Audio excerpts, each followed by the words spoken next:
पोलिसांनी केलेल्या 3 वेगवेगळ्या कारवाईत शहरात 9 किलो गांजा पकडला। 6.5 किलो गांजा स्वतःजवळ बाळगणाऱ्या विठ्ठल मनोहर धुळे वय 42 राहणार आशानगर एमआयडीसी यांच्या विरुद्ध एमआयडीसी पोलीस ठाण्यात शुक्रवारी गुन्हा दाखल झाला आहे।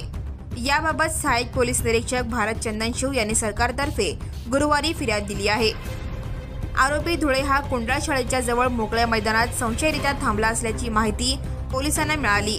या माहितीवरून पोलिसांनी त्याला ताब्यात घेऊन विचारपूस केली। यावेळी त्याच्याकडून चिकटपट्टीने गुंडाळलेल्या पाकिटात जवळपास 1,62,000चा 6.5 किलो गांजा जप्त केला। या घटनेचा तपास पोलीस करत आहेत। दुसऱ्या कारवाईत जोडभाई पेठ ठाणे हद्दीतील जोशी गल्ली परिसरात गांजा विक्री करण्यासाठी थांबलेला दादासाहेब वसंत भोसले वय 31 राहणार रविवार पेठ जोशी गल्ली याला ताब्यात घेऊन त्याच्याकडील 1.5 किलो गांजा जप्त केला। याबाबत हवालदार शिवानंद लोहार यांनी जोडभाई पेठ पोलीस ठाण्यात फिर्याद दिली आहे।